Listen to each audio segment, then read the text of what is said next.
10 de maio de 2013, diretoria do São Paulo anuncia dispensa de 7 jogadores e confirma o técnico Ney Franco no comando da equipe para o Campeonato Brasileiro. Afastamento de Jorge Henrique agita o clima no Corinthians às vésperas da decisão do Paulistão. Sem poder contar com o retorno de Montijo, o Santos inicia a luta pelo inédito tetracampeonato paulista. Gilson Kleina encerra o ciclo de 2 semanas de treinamentos e deixa o Palmeiras quase pronto para o jogo decisivo contra o Tijuana. E ainda tudo sobre a final da A2 do Paulistão entre Portuguesa e Rio Claro. Um empate dá o título à Lusa. Tem também os gols da Copa do Brasil. Continue com a gente. O Gazeta Esportiva volta já. Olá, boa noite. Final de semana de decisão no Campeonato Paulista. Corinthians e Santos fazem o primeiro jogo domingo no Pacaembu. O Peixe quer manter a hegemonia no futebol paulista e corre em busca do inédito 4º título consecutivo. O técnico Tite, campeão mundial, campeão da Libertadores, quer dar mais uma taça ao Timão, conquistando o primeiro Paulistão da carreira. Confira um pouco da história desse que é considerado um dos mais importantes clássicos do futebol brasileiro. Santos e Corinthians. Agora é tudo preto no branco ou vice-versa.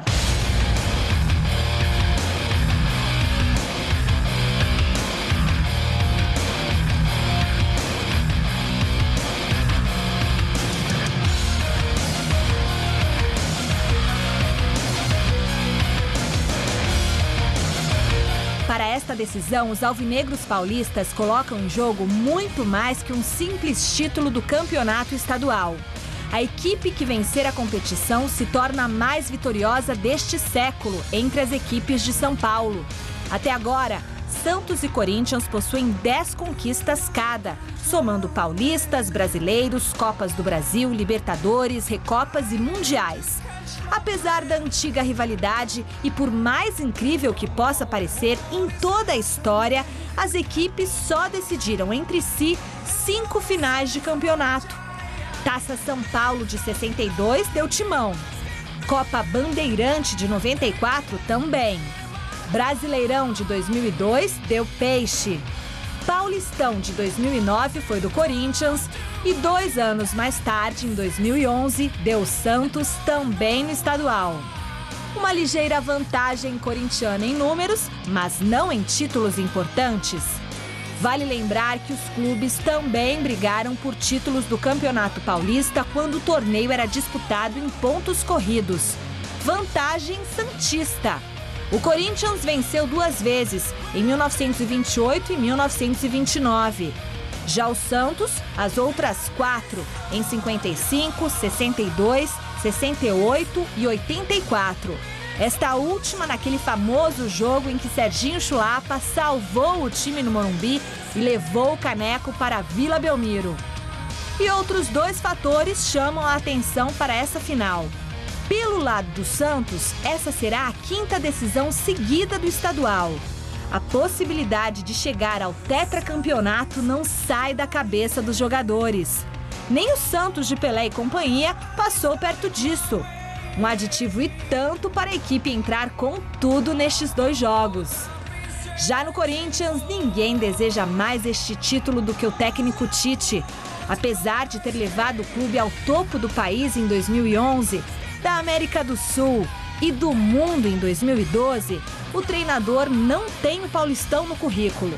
Se vencer essa competição e, quem sabe, a Recopa Sul-Americana no 2º semestre contra o São Paulo, Tite fecha um ciclo e pode se tornar o maior técnico da história do Timão. Talvez, lá no início, o chamado Paulistinha não tivesse tanta graça. Mas, pelo menos agora, nas partidas finais, motivos não faltam para que Santos e Corinthians joguem um futebol de alto nível, preto no branco. Simples assim.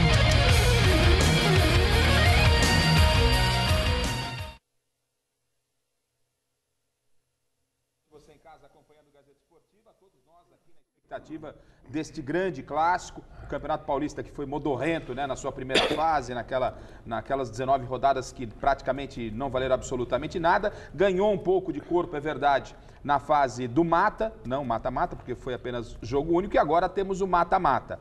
E aí fica esse histórico de Santos e Corinthians que já fala por si só, independentemente do que as equipes apresentem no final de semana, Flávio, só a camisa do Corinthians, só a camisa do Santos já promete um grande espetáculo, é isso que a gente espera no final de semana. O Corinthians devendo, o Corinthians está devendo, é verdade que está ainda na Copa Libertadores da América, mas não vencendo o Corinthians do ano passado, há tempo para retomar a melhor forma. Quarta-feira tem um outro compromisso que pode ser decisivo para o Corinthians reencontrar ou não o seu futebol. E o jogo de quarta-feira começa na decisão do Campeonato Paulista nesse domingo. Tem o episódio Jorge Henrique, daqui a pouco a gente fala um pouquinho mais se o Jorge fica, não fica, até que ponto isso refletiu dentro do elenco corintiano. E a outra questão é o Santos.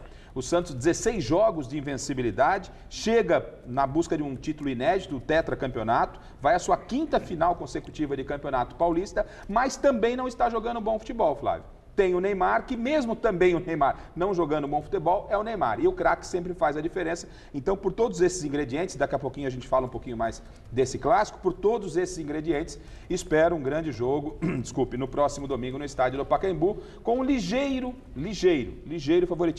favoritismo para o Corinthians neste momento, Flávio. Aí, para a decisão, é uma outra história. Vamos aguardar o que acontece no primeiro jogo para irmos até a Vila Belmiro. Bom, boa noite, Garrafa. Boa noite, Michele, amigos do Gazeta Esportiva. Realmente, os dois estão jogando menos do que podem e a gente não sabe nem que espírito o Corinthians terá para esse jogo. O grande jogo do Corinthians é o Boca na quarta-feira, enfim. O Tite alega que nesse momento, também no ano passado, o time não estava jogando tudo. Eu realmente não consigo lembrar em que momento o Corinthians começou a jogar o futebol que pode. Neymar também jogando menos do que pode, o Santos depende muito disso. Vamos ver. Normalmente, o primeiro jogo ninguém arrisca muito. Eu espero que eles arrisquem para a gente ter um bom jogo. O tema da nossa enquete do site gazetesportiva.net não poderia ser outro. Qual será o resultado da primeira partida entre Corinthians e Santos, válida pela final do Campeonato Paulista? Dá timão, peixe ou fica no empate? Esse vote resultado no final do programa de hoje. Garrafa. Olha, Michele... Silvestre quer se manifestar, né? Fala, Garrafa. Bom, dá para você repetir a pergunta? Santos, tô na dúvida. Corinthians Fazer que nem o Juvenal hoje ou na coletiva. Empate? Fazer que nem o Juvenal na coletiva. Eu perguntei pra ele, ficou pensando. Fala empate. Pra esse domingo, Corinthians. Corinthians? Empate. Empate? Eu não sei. Depois das eliminações... Como não sabe, Michele? Não sei, tô tensa. Não, tá tensa não, porque vamos ficar sem sua opinião na sexta-feira. Se você não der sua opinião hoje, imagina o que será o final de semana. Corinthians. Então tá bom. Depois das eliminações do Campeonato Paulista e principalmente na Libertadores, o clima no São Paulo continua agitado. A diretoria tricolor agiu rápido e definiu nesta sexta-feira o afastamento de 7 jogadores. Confira na reportagem dele, Osmar Garrafa. Depois de uma péssima campanha na Copa Libertadores da América, hoje foi dia do presidente Juvenal Juvencio falar sobre a eliminação e o futuro do tricolor para a sequência da temporada. Pode ser que em outra época a gente demitisse o Ney, mas hoje eu estou convencido que não resolve. Porque ele é um cara correto, ele é trabalhador, conhece. Tem firmeza, tem as ponderações. Os nossos diretores vivenciam isso no cotidiano e eu presto atenção, sabendo que o técnico está fazendo o seu esforço, mas tem este ou aquele atleta que não está correspondendo. Então você precisa mexer forte nisso. Os atletas João Felipe, Canhete, Alisson, Fabrício, Cortez, Luiz Eduardo e Henrique Miranda são jogadores que vão ser emprestados, sobretudo esses garotos, Luiz Eduardo e Henrique Miranda, já interessados, que nós precisamos de uma certa reciclagem, que acreditamos neles. Eu acredito muito no exemplo do Lúcio. Cidadão. O exemplo, isso é importante, o exemplo. O Denodo é uma figura que nos empolga por essas razões que não são só da técnica. Eu acho que ele é uma figura a ser preservada ainda. Se tiver uma proposta importante nesse meio do ano, ele pode ser transferido. Nós vamos, a partir de segunda-feira, para Cotia. Os atletas vão para Cotia. E lá ficarão até o início do campeonato nacional. Em Cotia, ele vai agregar os atletas Silvinho, que já está agregado, o Renan, que jogou na seleção olímpica, que vem do Atlético Mineiro, por esses dias, está terminando lá o contrato, nós temos com ele um pré-contrato. Ele vai incorporar lá na Cotia o meio-campista Alain, o zagueiro Diego, vai experimentar o zagueiro Lucão e vai ver se já está, porque tem muita pouca idade, amadurecido o Lucas Evangelista.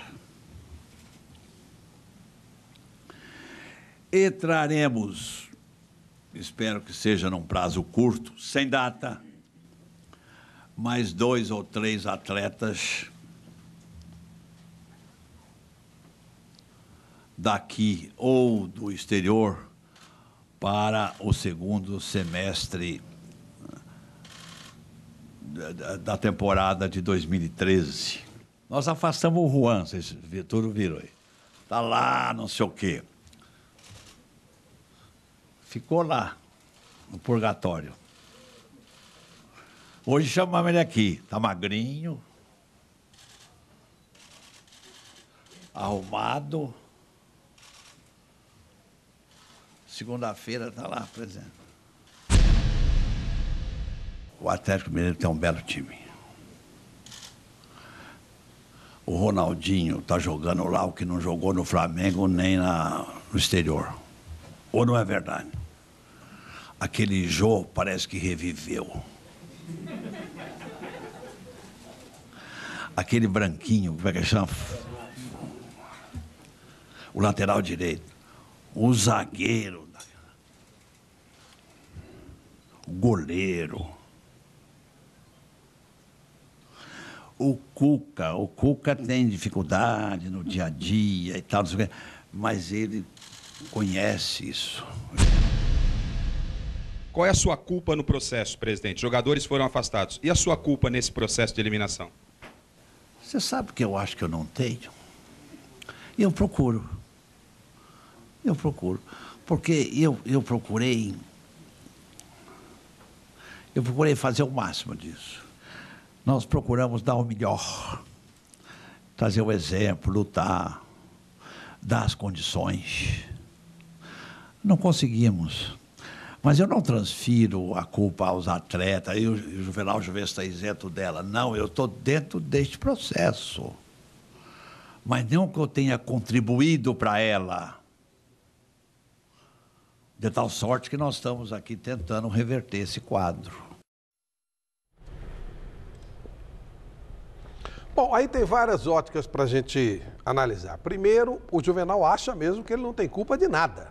E ele acha mesmo que ele participou do descobrimento da América, que ele ajudou na invenção da penicilina. E o que é pior, os diretores dele todos, de joelhos, beijam os pés dele e dizem, o senhor tem toda a razão. Infelizmente, inclusive ele diz que ele é o dirigente do São Paulo com mais títulos. Isso é uma grande piada, né? Porque quando ele virou dono do São Paulo não ganhou nada. Ele ganhou com outros, sim, pessoas de uma extrema competência. Por exemplo, o São Paulo com Marcelo, Portugal, Gouveia e o Juvenal, beleza. Quando ficou só o Juvenal, acabou. O São Paulo teve homens históricos, os maiores dirigentes do futebol do Brasil, ou dentre os maiores, estiveram no São Paulo. Começando lá atrás, Paulo Machado de Carvalho, Porfírio da Paz, Manuel Raimundo Paz de Almeida, Laudo Natel, o doutor Henri Aidar, Antônio Leme Nunes Galvão. O Juvenal não serve para engraxar o sapato de nenhum deles, nem para lamber a sola do sapato. Então ele se autodenomina o maior dirigente do São Paulo. É uma piada, é uma brincadeira. O que me incomoda, ele pode se autodenominar o que ele quiser. O que me incomoda é que os dirigentes que estão lá, um bando de puxa-sacos, eles reverenciam, eles concordam com isso. Isso é muito triste. O cara pode dizer o que ele quiser. Ele tem todo o direito de achar que ele é o maior, tal. Isso é um direito dele. Agora, os caras concordarem é complicado. Então ele tem muita culpa nesse processo, sim, porque ele vendeu a ideia de que o São Paulo tinha um grande elenco. E aí ficou muito claro que o São Paulo não tem um grande elenco. Esses jogadores foram dispensados. Eu não vivo o dia a dia do São Paulo. Até onde eu sei, todo mundo fez mais ou menos a parte deles. Mas quem contratou o Olisson contundido, quem contratou o Fabrício contundido, quem dispensou os homens do São Paulo que cuidavam do time, que davam a melhor condição física, uma grande fisiologia, a recuperação, foi tudo Juvenal Juvencio. Ele é o grande problema do São Paulo. E agora, pelo menos, ele admite que o São Paulo não tem um grande elenco. Outra coisa, a base é maravilhosa. E, no entanto, os meninos que vieram da base já estão voltando para lá e estão contratando jogadores jovens. Se a base é tão maravilhosa como ele diz e decanta, por que não tem jogadores na base do São Paulo? Tem que contratar jovens de outros times. Deveria sair da base já pronto. Não é a maior base do mundo, não é o Barcelona. Então, são coisas estranhas. O grande responsável pela situação do São Paulo chama-se Juvenal Juvencio. Ele é o grande responsável. Agora, quando ele detecta que o elenco é fraco e tem que fazer alterações, começa a melhorar a situação. Mas daí dizer que ele não tem culpa não, pelo contrário, ele é o grande responsável por essa situação. Ele faz de conta que o São Paulo é grande, está no nível dos outros. O São Paulo é um clube enorme, não é grande, é enorme. Mas como time, como elenco, meu Deus do céu, fragilíssimo. E perdeu do Atlético dentro da normalidade. O Atlético é muito melhor. Mas alguém falasse isso para o Juvenal uma semana atrás, que é isso? Nós temos um elenco maravilhoso, espetacular. Está aí o elenco espetacular que o São Paulo tinha. Olha, Flávio, eu entendo dessa forma que realmente o Juvenal é o grande culpado, porque ele é um presidente centralizador, né? Ele não delega, tudo o que acontece no São Paulo passa pela mão e pela decisão dele. Então, a torcida está um tanto chateada e muito chateada pela campanha do São Paulo, e se tem alguém que é culpado, é o presidente Juvenal Juvencio, que preferiu se eximir de culpa. Então, vamos tentar rapidamente fazer um rescaldo aqui. E hoje, ele já começou errando de novo, apareceu lá com toda a cúpula da direção do São Paulo, com o Ney Franco, que ficou numa saia justa ao lado do presidente, e aí apareceu com uma lista. Quando ele veio com a lista, eu falei, vai aparecer Lúcio, Luiz Fabiano, coisa bombástica. Aí ele veio com Cortez, Fabrício, o Olisson, Canhete, João Felipe, Henrique Miranda. Ué, pra que essa lista? Né? O São Paulo deu um vexame na Libertadores e na lista não aparece nenhum dos titulares. Se era para dar uma lista, que desse uma lista com os nomes dos caras responsáveis. Não foi isso que aconteceu, né? Sobre o Lúcio ganhou um voto de confiança, o Luiz Fabiano está colocado à venda. Luiz Fabiano está colocado à venda com a palavra o Luiz Fabiano. Antigamente a gente tinha contato com os jogadores, a gente não sabe o que pensa o Luiz Fabiano, mas tem uma placa lá, vende-se Luiz Fabiano, né? Sobre reforços, para a gente fechar aqui, sobre reforços. O Juan, será? Começou errado, né? O Juan, que não servia até um tempo atrás, que estava no purgatório de Cotia, é o principal reforço, começa pelo Juan, já fico preocupado. Vem aí o Caramelo, será que vai dar Caramelo para a torcida do São Paulo, vai resolver? É garoto, não tem ninguém na base fabulosa de Cotia. Vamos jogar a responsabilidade em cima desse... Não, mas não a fabulosa base de Cotia não tem, e não só ele e o Rony. O Caramelo vem para o São Paulo para não chamar Matheus. E para fechar, o Maicon, né? Além desses dois jogadores que devem chegar, o Caramelo e o Rony, do Mojimirim, o Maicon e o Felipe Melo são nomes que interessam ao presidente que entende não ter nenhuma... né? Que entende não ter nenhuma culpa. Enfim... Maicon e Felipe Melo, aí o papo é outro. Aí o São Paulo começa a pensar grande. Copa Libertadores da América. Tem zebra classificada para as quartas de final. O Real Garcilaso do Peru eliminou nos pênaltis o tradicional Nacional do Uruguai. Agora os peruanos esperam um vencedor do confronto entre Grêmio e Santa Fé da Colômbia. No estádio Centenário, em Montevidéu, o Nacional fez 1-0 no Real Garcilaso do Peru com Bueno, aproveitando o desvio de cabeça. O jogo foi para os pênaltis. Recoba e Arismendi desperdiçaram para o Nacional. E Gamarra fez o gol decisivo. 4-3 e classificação para os peruanos. Copa Copa do Brasil, para a alegria do Flávio Prado, a macaquinha dele venceu de virada o duelo paulista com o Bragantino e avançou. Quem também passou de fase foi o Atlético Paranaense, que visitou o América de Natal na reinauguração do estádio Barretão e atropelou sem dó. Olho nos gols. Em Natal, o América recebeu o Atlético Paranaense. Ederson, no primeiro minuto de jogo, fez 1-0 para o Furacão. De pênalti, Felipe, com muita categoria, bateu e fez o segundo do Atlético Paranaense na partida. Kleberson se esticou inteiro para fazer o terceiro do Atlético. O América então foi para cima e Itamar, aos 40 do primeiro tempo, fez o primeiro, 3-1 Atlético. Depois da cobrança de falta, Daniel fez o segundo do América, 3-2. Ainda no primeiro tempo, Ederson fez bela jogada e bateu na saída do goleiro, 4-2 Atlético. Já no segundo tempo, Manuel aproveitou o rebote da trave e fez o quinto. E Douglas Coutinho definiu, Atlético 6, América 2. O Atlético classificado para a próxima fase. E em Bragança Paulista, o Bragantino recebeu a Ponte Preta. Serginho, aos 18 do primeiro tempo, fez o primeiro para a equipe da casa, 1-0. A Ponte Preta empatou nessa bela jogada de Rildo, chute forte, 1-1. A virada da Ponte veio com o artilheiro William, de primeira aproveitando o cruzamento, 2-1 Ponte Preta. E aos 22, o William novamente, agora definindo o placar. Ponte Preta classificada 3, Bragantino eliminado 1. Só para variar um pouquinho, assistir o jogo todo da Ponte. Primeiro tempo, aquela história, meu querido Guto Ferreira, negócio de dois atacantes é uma coisa antiquada, não dá. Dois atacantes, alemão, William não dá. Aí entrou o Rildo no segundo tempo, não precisou 10 minutos para a Ponte virar o jogo. Então, sabe, joga como você vinha jogando, fica sossegado, não fica ouvindo cornetar, joga como você vinha jogando. Segundo tempo, o Rildo que jogou de bola foi uma grandeza. Aliás, meu querido Rildo, cara da Zona Leste, cara malaco, para de se jogar. Ontem não se jogou, foi para a partida, foi para a briga e jogou muita bola. Então, legal. Outra coisa, último recadinho. William Batoré, fica onde você está. Não vai se meter em... Olha o goleirão de novo rebatendo para frente. Jogar vôlei, meu goleiro. Tem convite de Palmeiras, fica onde você está, que você pode pintar como um artilheiro aí e tal. Fica quieto, não mexe. O que está bem, está bem. Fica tranquilo, nosso William Batoré, o gol do Rio daí. A verdade é que já estamos na próxima fase da Copa do Brasil com muita tranquilidade. A coisa foi bem tranquila. É isso. Tênis. Depois de bater o São Paulo e se classificar na Libertadores, o Galo tem outra decisão neste final de semana. O Atlético Mineiro encara o grande rival Cruzeiro em mais uma decisão do Campeonato Mineiro. E as duas equipes vêm em campanhas excelentes em 2013. Dá uma olhada. Aproveitar a boa fase curtindo o momento de celebridade tem sido uma constante na cidade do Galo. Ainda mais depois da atuação contra o São Paulo no meio da semana. Mas tudo isso com os pés no chão. A Libertadores agora fica de lado e o foco volta para o Campeonato Mineiro.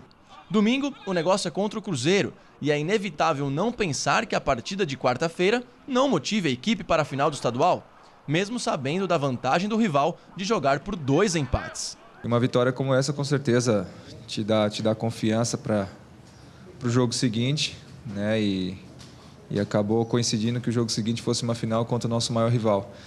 Então, procurar aproveitar o bom momento, mas sem acomodações, como eu falei, tomar como referência o espírito que nós entramos em campo ontem para podermos conseguir atingir esse nosso objetivo no Campeonato Mineiro. É um jogo que a motivação é natural, né? Não precisa estar falando tanto, é importantíssimo você jogar uma final e um clássico como esse, a repercussão que tem e o fortalecimento, a oportunidade de valorização e fortalecimento do trabalho. E a partir de agora vamos respirar Atlético, né? Estudar bem o adversário, jogar com inteligência. É necessário uma entrega total, mas com a cabeça no lugar, um equilíbrio emocional. Isso é fundamental num jogo como esse. Saber que temos uma vantagem, ela é pequena, mas ela é considerável e a gente pode usá-la de acordo com as circunstâncias e com o andamento dos jogos. O atacante Marcelo Moreno é do Mengão, depois do pai e agente dele falar que Flamengo e Palmeiras eram equipes fracassadas, o mundo deu voltas e o jogador acabou indo do Grêmio para o rubro-negro. Hoje ele foi apresentado como o novo homem-gol do Fla. Prazer muito grande recebê-los aqui, Pinheiral. Hoje, para apresentar o atleta, o mais novo contratado do Clube de Regatas Flamengo, Marcelo Moreno, um jogador que eu tive o prazer e o privilégio de conviver com ele no Grêmio no ano passado, e agora estamos trazendo para mais um reforço para o crescimento do nosso clube e do nosso time. Graças a Deus, né? Tive uma passagem muito importante em todos os clubes que eu passei. Ajudei, contribuí da melhor maneira possível, que é com gols. E eu venho para isso, para tentar ajudar o Flamengo, para me entrosar com o grupo o mais rápido possível. Ontem o grupo me recebeu muito bem e hoje fiz meu primeiro treinamento, então espero que tudo possa sair da melhor forma possível para que eu possa ajudar com gols o Flamengo, que é meu sonho. Eu acho que a gente tem que separar um pouco, né? Eu acho que se quiserem saber alguma notícia, tô aqui, né? Tô aqui para poder esclarecer, para vocês poderem me perguntar e saber realmente aonde que eu quero jogar, né? Em nenhum momento eu acho que vocês ouviram da minha parte eu falar alguma coisa a respeito dos times que meu pai citou. Então, se quiserem saber alguma coisa, perguntem para o jogador, né? Eu acho que meu pai é tipo mais um torcedor, então não tem que confundir isso, né? Se quiserem saber alguma coisa, pergunte para mim. E eu acho que daqui em diante pode ser assim, né? Primeiro o senhor precisa atender o telefone, porque jogador não atende mais telefone de jornalista, mas primeiro atender o telefone, que seria um ótimo canal para a gente saber o que você realmente pensa. E segundo, definir se o seu pai, ele é apenas seu pai, né, e fala só com emoção, ou se ele é seu procurador, porque as entrevistas do pai do Moreno foram como procurador do atleta, pai e procurador. Então, o Moreno, conhecendo a exigente e grande torcida flamenguista, ou o Moreno joga muito, ou ele terá dias complicados lá no Mengão. Vamos torcer. Isso você tem razão. Contra gol não há argumento, mas se não fizer gol, vai contar essa história que o papai falou por conta própria. E aí, palmeirense, tá ansioso pela terça-feira? Já foram vendidos mais de 22 mil ingressos. A partir de amanhã, quem não é sócio-torcedor também poderá comprar entradas para a partida. A expectativa é de casa cheia. O repórter Adriano Dolfi esteve agora à tarde na Academia de Futebol e tem as notícias do Verdão. A semana sem jogos vai chegando ao fim. Entre treinos físicos e técnicos se aproxima também a hora da decisão. Em campo, 15 jogadores de cada lado e, mais uma vez, técnico Gilson Klein adiou a definição do time que pega o Tijuana, terça-feira, no Pacaembu. Junte-se a isso a inesperada contusão do lateral Marcelo Oliveira, que saiu mancando de campo. A dúvida está também no meio de campo, entre o volante Souza e o meia Thiago Real. Agora há pouco, o clube recebeu a visita do mais novo reforço para a temporada. Trata-se do zagueiro Thiago Alves, capitão do Mojimirim no último Campeonato Paulista. O atleta tinha um pré-contrato com a Ponte Preta, mas notificou o clube de Campinas de que já havia acertado a sua situação com o Palmeiras, que agora terá que pagar R$ 150 mil, valor referente ao pré-contrato com a Ponte Preta, e mais R$ 500 mil, valor referente aos direitos federativos do atleta. Em Campinas, a notícia foi recebida pelo presidente da Ponte da pior maneira possível, que afirmou que é mais um profissional que deixa o clube pela porta dos fundos. Da Academia de Futebol, Adriano Dolfi, para a TV Gazeta. Sobre o Thiago Alves, o Flávio, que é profundo conhecedor da Ponte, dizia, quando jogava com 3 zagueiros, como é que é, Flávio? Quando jogar com 3 zagueiros, ele era titular. Depois? Quando passou a jogar com 2, banquijo, gerente de banco. Mas eu entendo que é um bom reforço o Palmeiras pensando em termos de Série B. Tem que buscar alguns jogadores que tenham até conhecimento desse campeonato. Acho que para compor elenco, o Palmeiras precisava realmente de um jogador, e vem o Thiago Alves, que não é uma sumidade, mas é um jogador importante. Sobre Copa Libertadores, eu tenho dito aqui, a prioridade do Palmeiras é retornar ao lugar de onde ele ele nunca deveria ter saído, que é a Série A. Então, o Palmeiras na Copa Libertadores cumpriu e muito bem o seu papel. Não estou dizendo que não vai para as cabeças, não tem que brigar pelo título. Tem, mas já cumpriu o seu papel. Eu, inclusive, faço bem a culpa, não acreditava na classificação e o Palmeiras é o time mais tranquilo na Libertadores em relação aos paulistas. O São Paulo saiu. Vamos aguardar o que vem pela frente. Acredito que passe pelo Tijuana, que vai se classificar. E depois aí, meu filho, é Atlético Mineiro pela frente. Aí o Galo é francamente favorito, mas futebol é apaixonante porque existe o imponderável. E o Galo é favorito contra qualquer um nessa altura dos acontecimentos, né? O acesso já está sacramentado, mas a Lusa quer o título da Série A2 do Campeonato Paulista. Neste domingo, a Rubro Verde recebe o Rio Claro às 10 da manhã para a segunda partida da final, com grandes chances de ficar com a taça. E com os últimos resultados conquistados, o técnico Edson Pimenta continuará por mais tempo no comando da Luzinha. Veja na reportagem de Felipe Sboril. O torcedor da Portuguesa andava meio magoado. A eliminação na Copa do Brasil o deixou chateado. Mas veio o acesso para a divisão de elite do Paulistão. Agora é hora de conquistar o título, para que o apaixonado pela Lusa nas arquibancadas volte a sorrir. Olha, a torcida da Portuguesa ela é muito exigente. E eu conheço essa torcida há muito tempo. A torcida de Colônia, como é a torcida do Palmeiras, a torcida da Portuguesa não é diferente. A Colônia é muito exigente. E por conta disso, a gente tem que se preocupar em fazer o trabalho de uma forma profissional. Logicamente, a torcida, como estiver do lado, ela ajuda. O primeiro jogo da final entre Rio Claro e Portuguesa terminou 2-1 para a Lusa.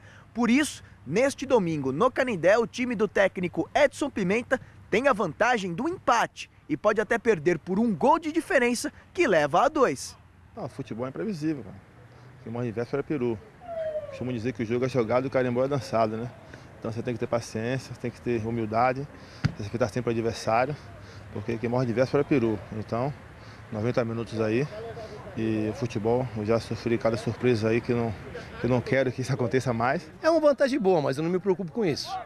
Eu já posicionei o grupo, vocês assistem o treinamento aqui, eu vou para ganhar jogo. Eu não entro para patar, não entro para jogar com regulamento. Sem contar que a ansiedade é grande. Neste final de semana, o capitão Valdomiro pode erguer a taça de campeão. O acesso já está garantido já, como você falou, mas um título é um título, não importa a divisão que for. Muitos jogadores jogaram 10, 15 anos, nunca disputaram na final, nunca foram campeão. E neste domingo não vai dar para perder. Tudo sobre a final do Paulistão da A2, no Mesa Redonda, a partir das 9h30 da noite. Pois é, domingo a luz é um dos assuntos do Mesa Redonda, tem também a melhor cobertura da primeira partida da decisão do Campeonato Paulista, os melhores momentos, os vestiários, o ambiente das torcidas, a semana conturbada do São Paulo, as notícias do Palmeiras, reportagens especiais e os campeonatos pelo Brasil. Estarão conosco aqui o treinador Emerson Leão, o cantor Supla, que é santista roxo, e o ex-jogador Zé Elias. Tudo isso a partir das 9h30 da noite. Imperdível, hein? Ah, sem dúvida. Muito tema, muito assunto. Uma semana agitadíssima no futebol. E domingo no Mesa vamos repercutir tudo isso, inclusive e principalmente a grande final, o primeiro jogo final de domingo. O Twitter do programa Gazeta Esportiva é @GazEsportiva. No YouTube, o nosso novo canal é youtube.com/agazetaesportiva.tv. E não deixe de votar na enquete que está no ar no site gazetesportiva.net. Domingo vai dar Santos, vai dar Corinthians ou empate. Rápido intervalo no Gazeta Esportiva. Daqui a pouquinho, tudo sobre a decisão do Campeonato Paulista. A gente já volta.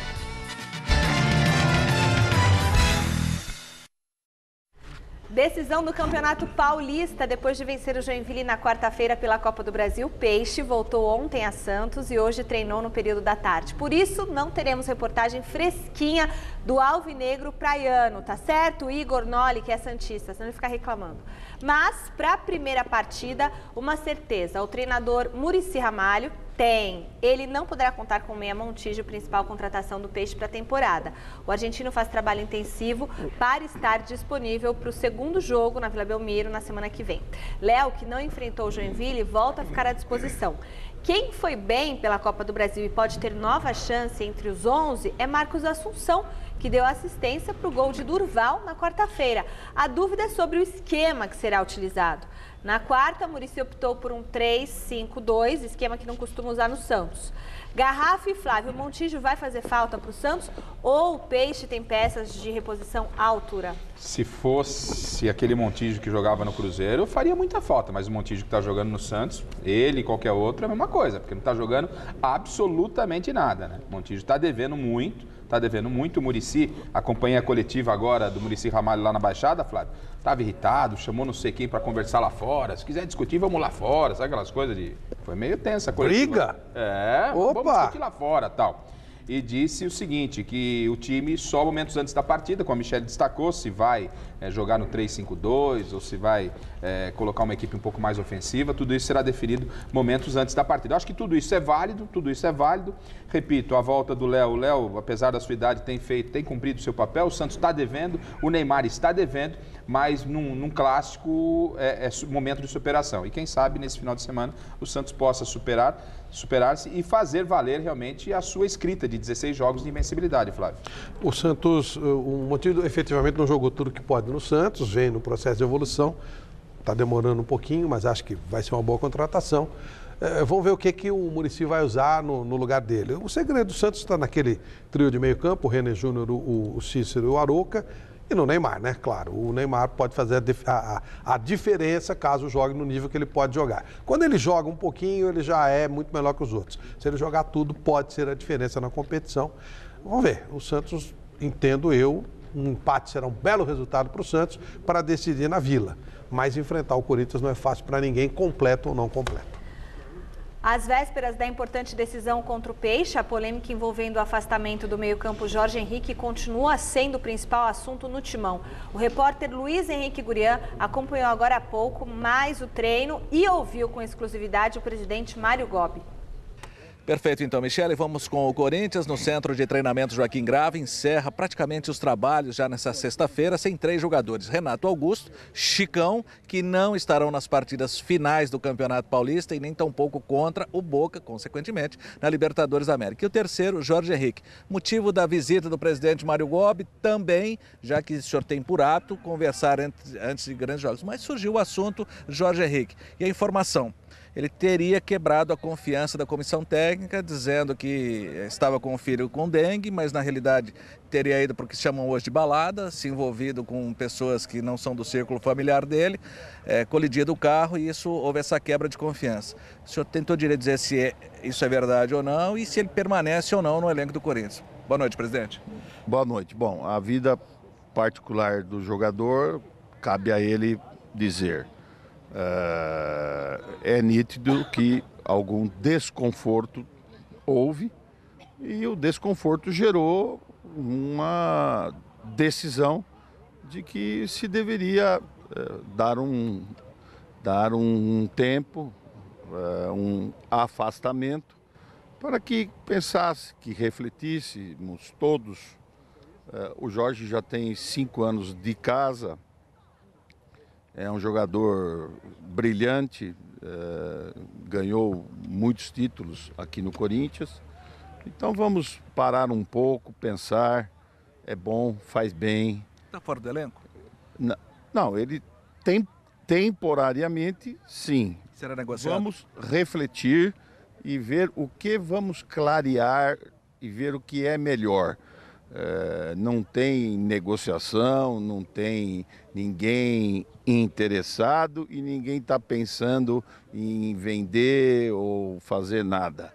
Nós estamos num momento muito focado na final, estamos todos voltados para ela, temos o Boca na quarta-feira e este assunto será revisto um pouco mais lá na frente. O momento não é de quem vem, de quem sai. O momento é o Santos, que é um gigante, é um duelo de titãs, é uma final de campeonato. Nós temos que pensar nisso, só nisso, trabalhar muito e ter humildade, porque a parada é indigesta. Obrigado então ao presidente Mário Gobi. O Corinthians já será anunciado pelo técnico Tite para a formação que domingo, 4 da tarde, enfrenta no Pacaembu o Santos Futebol Clube. Imagens Claudinei Braghini e também Domingos Filho, Luiz Henrique Gurian. Está um movimento grande aqui, não é? Corinthians para a TV Gazeta. Bom, o caso Jorge Henrique, a gente não sabe detalhes. Aquilo que o que o Garrafa falou agora há pouco com relação à entrevista do Marcelo Moreno é muito engraçado.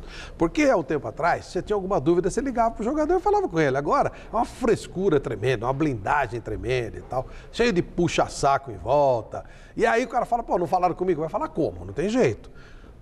O Jorge Henrique, pelo que se sabe, eu não ouvi dele, até porque você não consegue ouvir, ele andou pisando na bola algumas vezes. O Corinthians ele tem um trabalho muito sério, uma coisa muito profissional. O Tite é extremamente profissional, tem segurado a onda dentro do possível e o grupo gosta muito dele. Se você fizer uma trairagem num grupo de jogadores, você não segura, o treinador especialmente. Mas o grupo gosta muito do Tite e nenhum jogador reclamou dessa punição do Jorge Henrique, ou seja, coisa que já vem acontecendo. Acho que o Jorge Henrique está pisando seriamente na bola, não vai conseguir jogar em outro time do porte do Corinthians, até porque hoje não tem ninguém como o Corinthians no futebol brasileiro, talvez o Atlético. Mas realmente em termos de organização, pagamento em dia. O Corinthians joga 10 campeonatos, ele vai para 8 finais.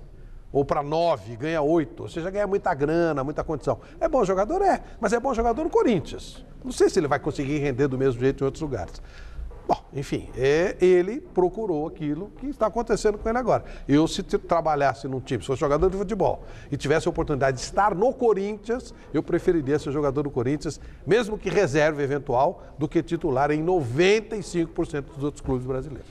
Ontem, depois da informação, Flávio, da notícia, muitos apostavam que o Jorge Henrique nem vestiria mais a camisa do Corinthians. Mas hoje, na entrevista do Mário Gobi ao Gurian, fica claro de que vamos aguardar, não é? O Corinthians tem mais 2 jogos, Santos, tem Boca, e como o grupo vai reagir, e o próprio Jorge Henrique, que já é reincidente. O Corinthians tem administrado, diferentemente do que era no passado, o Corinthians, as feridas do Corinthians estão guardadas às 7 chaves. Então, o Jorge Henrique cometeu várias infrações e foi a gota d'água, e colocaram publicamente. Não é?